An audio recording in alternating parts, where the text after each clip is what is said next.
કહેવાય, કપટ મુનિ જ કહેવાય. તું ખોટું બોલ્યો એ મને ખૂબ ગમ્યું. આમ જ કરાય.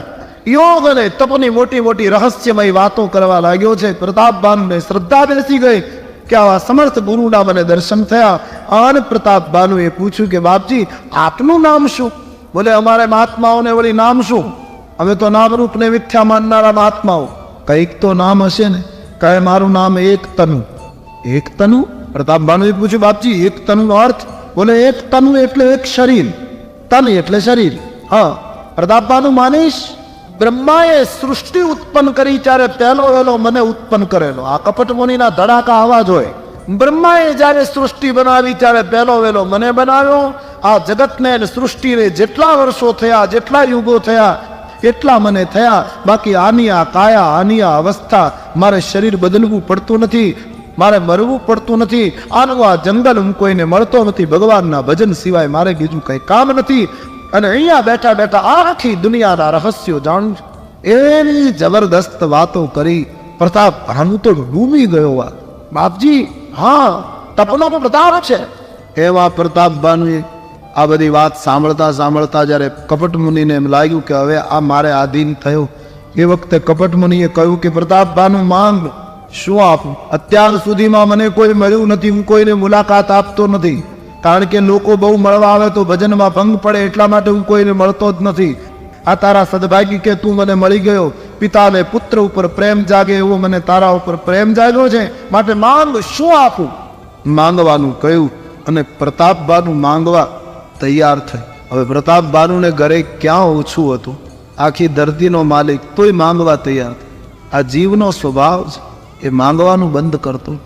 હવે બાપજી આપવો હોય તો આટલું આપો. જરા મરણ દુઃખ રહિત તનુ સમર જીતે નહીં કો. મારા શરીરને ગળપણ ન આવે. કપટ મુનિએ કહ્યું તથાસ્તુ. મારું મૃત્યુ ન થાય. તથાસ્તુ. મને કોઈ રણ મેદાનમાં જીતી ન શકે. તથાસ્તુ. 100 કલ્પ સુધી મારા એકલાનું રાજ્ય રહે. તથાસ્તુ. હવે કપટ મુનિને તથાસ્તુ ક્યાં ખરીદવાના હોય? એની પાસે તથાસ્તુ બહુ હોય. જે માંગે બધામાં તથાસ્તુ. કપટ મુનિઓ સે બચ્યો કઈ નહોતું, છતાં એટલી મોટી મોટી વાતો કરી. અને પ્રતાપબાનુ તો નાચવા લાગ્યો. હવે મારું મૃત્યુ નહીં થાય. કપટ મુનિએ કહ્યું તારું મૃત્યુ મારા આશીર્વાદથી નહીં થાય, પણ તારે એક કામ કરવું પડશે. શું? બ્રાહ્મણોને વશ કરવા પડશે. કારણ કે બ્રાહ્મણ શાપ આપે તો બ્રહ્મા પણ ન બચાવી શકે. બ્રહ્મા શાપ આપે તો બ્રાહ્મણો બચાવી શકે. બ્રાહ્મણોને વશ કરવા. બોલે બ્રાહ્મણોને કઈ રીતે વશ કરું? કઈ એક તારા ગામના બ્રાહ્મણોને 1 વર્ષ સુધી જમાડવાના, પણ એમાં એક મુશ્કેલી છે. શું? રસોઈ હું બનાવું, મંત્રમયી રસોઈ, અને એ મારી બનાવેલી રસોઈ જમે તો બ્રાહ્મણો બધા તારે આધીન. પછી જગતમાં તને કાળ કંઈ કરી શકે. પણ હું તો કોઈના ગામમાં જતો નથી. સૃષ્ટિ ઉત્પન્ન થઈ ત્યારથી અહીંયા છે. બાપજી તમે કોઈના માટે ન જતા હો તો કંઈ નહીં, પણ મારા માટે તો આપે આવવું પડશે. આપ કહો એટલા બ્રાહ્મણોને જમાડું. ઠીક છે પ્રતાપબાનુ, તારી લાગણી છે તો હું આવીશ, પણ એક કામ કરવાનું, તારે ને મારે જે વાત થઈ એ કોઈને કહેવાની નહીં. બસ હવે તું સૂઈ જા. હું યોગના પ્રતાપથી તને તારા ઘોડાને નગરમાં પહોંચાડી દઈશ. તારા ઉપરોહિતનું અપહરણ કરીને આશ્રમમાં લઈ આવીશ, અને હું તારા ઉપરોહિતના રૂપમાં 3જે દિવસે તને મળીશ. ત્યારે સમજજે કે ગુરુદેવ આવી ગયા. ષડયંત્ર રચી લીધું કપટ મુનિએ. પ્રતાપબાનુ સૂઈ ગયો. આ માણસમાં તો કંઈ હતું નહીં, મોટી મોટી વાતો કરી હતી. પણ અડધી રાત્રિ થઈ ત્યાં પેલો કાલકેતુ રાક્ષસ માયાવી, જે ભૂંડ બનીને રાજાને ભૂલો પાડી ગયો, એ આનો મિત્ર મળવા આવ્યો. કપટ મુનિએ કાલકેતુને કહ્યું તું માયા જાણે છે? પ્રતાપબાનુને એના ઘોડાને માયાથી નગરમાં મૂકી આવ. એના ઉપરોહિતને અહીં લઈ આવ, અને તું ઉપરોહિતના રૂપમાં એને 3જે દિવસે મળજે. આવી રીતની રસોઈ કરજે, જેથી કરીને બ્રાહ્મણો શાપ આપે, આપણા દુશ્મનનો નાશ થાય, તો આપણા ગુમાવેલા રાષ્ટ્રો આપણને પાછા પડે. યુક્તિ રચાય. પ્રતાપબાનુનું અપહરણ કરી નગરમાં પહોંચાડ્યો. ઉપરોહિતને આશ્રમમાં લાવ્યો છે. કાલકેતુ ઉપરોહિતની પથારીમાં સૂઈ ગયો. પ્રતાપબાનુ આવી ગયા એમ ગામમાં ખબર પડતા લોકોએ ઉત્સવ મનાવ્યો. પ્રતાપબાનુને 3 દિવસો પૂરા થતા નથી. ક્યારે 3 દિવસ પૂરા થાય, ક્યારે મારા ગુરુદેવ આવે. 3 દિવસ પૂરા થયા. કાલકેતુ રાક્ષસ ઉપરોહિતના રૂપમાં આવ્યો. પ્રતાપબાનુ ઓળખી શક્યો નહીં. રસોઈ ઘર સોંપી દીધું. કાલકેતુએ રસોઈ બનાવી. બ્રાહ્મણોની રસોઈમાં બ્રાહ્મણોના અને મૃગલાઓના માંસ નાખ્યા છે. અપવિત્ર રસોઈ કરી છે. તમામ બ્રાહ્મણો ભોજન માટે બેસી ગયા.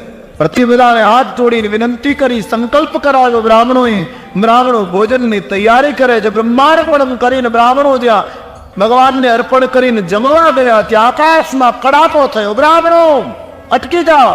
એટલું કરવાનું હતું એટલું ન કર્યું ને વધારે કર્યું. એટલે બ્રાહ્મણોને અહીંયા ઠપકો મળ્યો કે મેં તમને ખાલી એટલું જ કહ્યું હતું કે તમે જમવાનું બંધ કરી, જમવાનું છોડીને ઘરે જતા રહો. પણ બ્રાહ્મણો એ શાપ આપ્યો. પ્રતાપબાનુનો કોઈ અપરાધ નથી. બ્રાહ્મણો આકાશવાણી કહે છે તમે એને રાક્ષસ થવાનો શાપ આપ્યો, 1 વર્ષમાં મૃત્યુનો શાપ આપ્યો, તે ઠીક નથી કરી. બ્રાહ્મણોને પસ્તાવો થયો છે. પ્રતાપબાનુ રસોઈ ઘરમાં જઈને જુએ તો રાક્ષસ ત્યાંથી છટકી ગયા.